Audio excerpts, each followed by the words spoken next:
So, figured I'd start a little YouTube channel or whatnot, no channel, just to talk about my experiences and what's been going on in my world. For those who don't know, I have been in the hospital for the past 2 weeks. Well, Wednesday will be 2 weeks. It's Monday now. Hopefully, they'll let me go home either tomorrow or Wednesday. Um, this all started basically. I had my baby, sweet little Ethan Alexander, and I had him May 17th. Throughout my whole pregnancy, I thought I had severe heartburn, like it was debilitating heartburn, and but come to find out, it wasn't heartburn. So don't listen to Google when you if something's wrong with you. Don't Google the symptoms because it's probably going to be wrong. And Google told me I had heartburn, and Google was wrong because I could have had this fixed a long time ago, but I didn't. So come to find out, I had gallstones. Gallstones are basically like kidney stones. You know, they come from the kidneys, but these gallstones come from the gallbladder. So, oops. So basically, on June, what day was that? I believe June, I don't know, June 7th or 8th, one of those days, I had went in because I was in excruciating pain. It was a Sunday night. I had heartburn that Saturday afternoon, and it went away after like 30 minutes to an hour. It went away, so I didn't think nothing of it. So I went to sleep that night, and I woke up around 1 in the morning, and it came back in like full force. Like I couldn't move. I was shaking. I couldn't feel my arm. I thought I was having a stroke or something because I couldn't feel my arm. I couldn't feel my half of my left side of my body. So my mom had to call an ambulance. They had to come get me. Ended up going to the hospital. Coming to find out, that's when they told me that after all the tests that they did, that I had gallstones, and the gallstones were actually causing me to have pancreatitis. I've never heard that in my life. So it's basically inflammation of the pancreas. So about 2 days later, they had to wait till all my labs and all my levels of my body go down in order for me to have emergency surgery because they said that my levels of, it was like lipase or something. Basically, the levels of my pancreas was at 6,000, and it needed to be under 200. And they told me because it was at 6,000, I was lucky that I came in because if it was any higher, I actually could have died from the pain. So that goes to show you, I was in more pain with this than I was with having my child. And anyway, so about Wednesday, that's when the levels were down. So they was able to do my surgery that day, and then I stayed that day. I stayed the next day, and then Friday, apparently, because I wasn't getting up and moving around, I developed pneumonia. Great. So they gave me medicine for that, and yeah, gave me medicine for that. And then Saturday, I really didn't feel up to leaving, but they kind of just rushed me out the hospital. They was like, there's nothing else they could basically do. I just have to take my medicines and all that. So they made me go home on Saturday. So Saturday, Sunday, Monday, I'm starting to feel worse again. And then Monday and Tuesday, the vomiting and the nausea and all that came back in full force.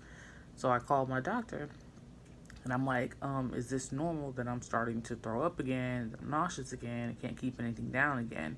And they said, no, you need to go to the emergency room. I'm like, great. So that Wednesday, came back to the emergency room, and well, 2 weeks later, I'm still here. So they told me that my it was because my pancreatitis, it wasn't done healing, and unfortunately, it got worse to the point where my pancreas had necrosis, which is basically tissues. Some tissue in my pancreas was actually dying, and also I had these things called pseudocysts, which are cysts, duh, on my pancreas, and they're just filled with liquid. I don't know what kind of liquid, but they're just filled with liquid. And so they put me on a NPO, which is nothing by mouth. Basically, I was not allowed to eat for a week. But ice chips and sips of water for a whole week. It is very hard. It's not easy, but I did it. They were trying to give me a feeding tube, the tube that goes through, like they're trying to give it one that goes through your nose and goes down your throat and goes down to your stomach into your small intestine. But they can't sedate me. They don't sedate people here for some reason. So they tried to do it, but I had a severe panic attack. Like, it's just the feeling of somebody shoving something down your nose and in your it was the worst, most uncomfortable feeling I've ever felt in my life. And the doctor was like not even trying to go slow. Like, it was so uncomfortable, and it was painful too. Like, they gave me some type of numbing thing to put on my nose, but that shit didn't numb anything. So after a couple minutes of them trying to jam the thing through my body, I was like, "Are you guys almost done?" And he's like, "No, we have about 15 more minutes." I'm like, "Nope, I can't do it. I'm freaking out. Nope, take it out." He's like, "We just have a couple more." Nope, take it out. So he took it out, and I couldn't do it.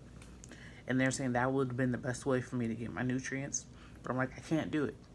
If you would have been able to sedate me or give me something to calm me down, sure, then yeah, I could have did it, but nope. So the next best thing was for them to give me a PICC line, which is basically a tube. This tube that goes in my arm, and it goes up to around my heart.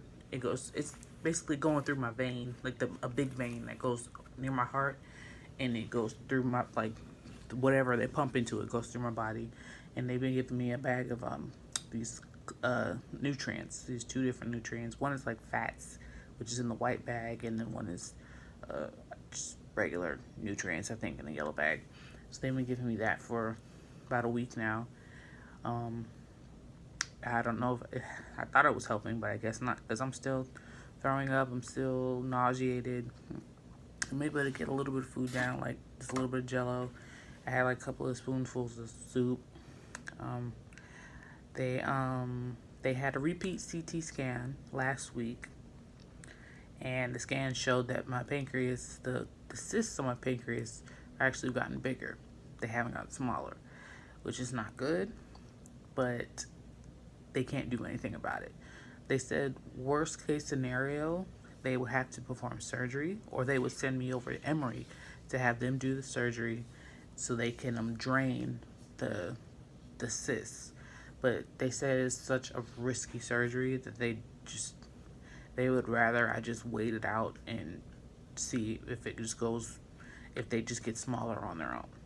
So at this point, it's just a waiting game. I'm still, like I said, still nauseated all the time. I still can't really eat. I think I've lost like 20 pounds.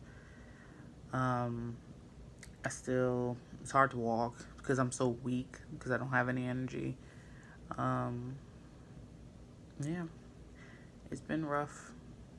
I wouldn't wish this on anybody, because I love me some food.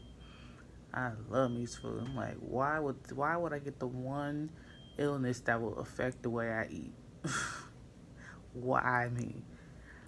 But yeah, it sucks. But I guess the most that sucks about it is that I miss my son, my little baby Ethan. My mom and my grandma have been alternating watching him, and so I don't really get to see him much. I see him once every couple of days. They'll bring him by a hospital, and then I'll spend like an hour or so with him. But it's sad because I'm a new mom, and he already only has me, so it's just hard that I don't get to spend time with him.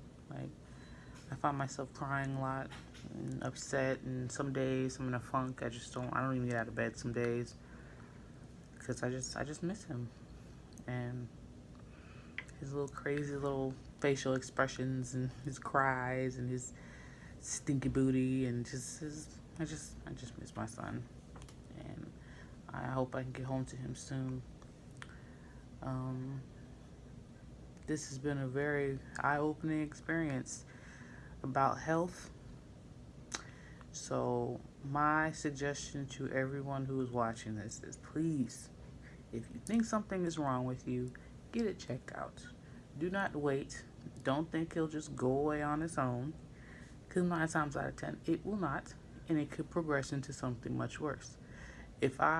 When my pregnancy first began, if I would have first got this figured out that I had the gallstones, it wouldn't have changed over to pancreatitis. I would have just got the gallbladder removed and then I would have been fine.